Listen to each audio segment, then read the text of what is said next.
Hi, I'm Dana Lupton. Let me guess, you're from Maricosta. Hi, I'm Dana Lupton. I'm a Manhattan Beach resident and the parent of two fabulous children who are coming up through the district's public education system. My husband and I are both products of public education in the state of California and huge advocates.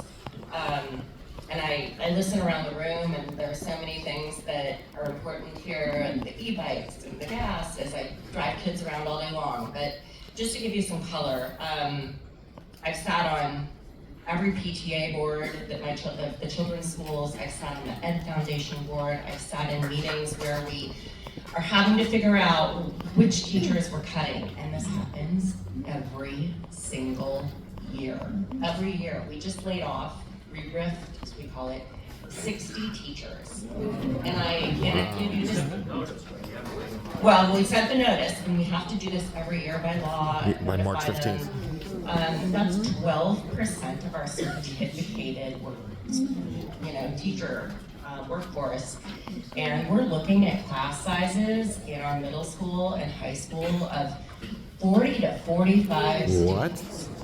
And just on the topic of AI, like, we don't want our kids really using AI. They're getting in trouble for using AI. There's so many things going on here, but this happens every year. We're laying off one of our teachers who was a top 10 finalist for Teacher of the Year last year. And like, these teachers go away, they don't come back. I'm a huge proponent of special ed, having been PTA president during COVID for 2 years and seeing what my friends with children who have IEPs or special learning needs went through.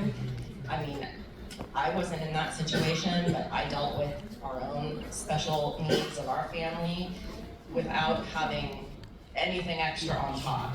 So I'm wondering, how can you help us? We are facing just tremendous cuts every year, and just for color, like, I'm getting close to the point where it would make sense to send our kids to private school.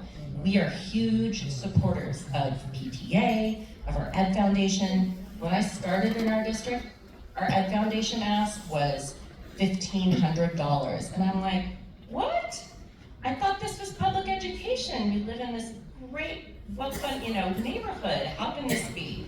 We're now up to $2,500 per student is the ask. Our PTA top ask is $500. And then at the end of the year, we're probably donating $30,000 a year to our education. And this is not just for my students, it's for all of our students. So we are being under-prioritized. I feel like we're turning out fabulous students, and that's great, but we're turning away our best teachers annually. And we're not able to hire them all back, but now we're asking our kids to do, more with less every year. I realize it's real life. That's why I want my kids in public education. Like, private school isn't real life, but how can you help us? How can our legislators help us in kind of righting the disparity that, the funding is impacting us? Because I realize we do not look impoverished. But our district funding would tell otherwise, and I'm educated on what it looks like. So, we need your help. Yeah. Thank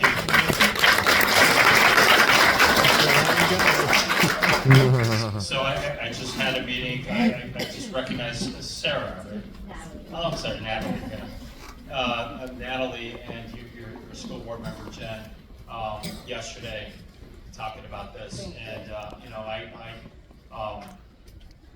as a public school parent myself, I'm fully aware of the challenges facing our schools, especially, I've been, in my 12 years in the legislature, I've been fighting to increase funding for all public schools, including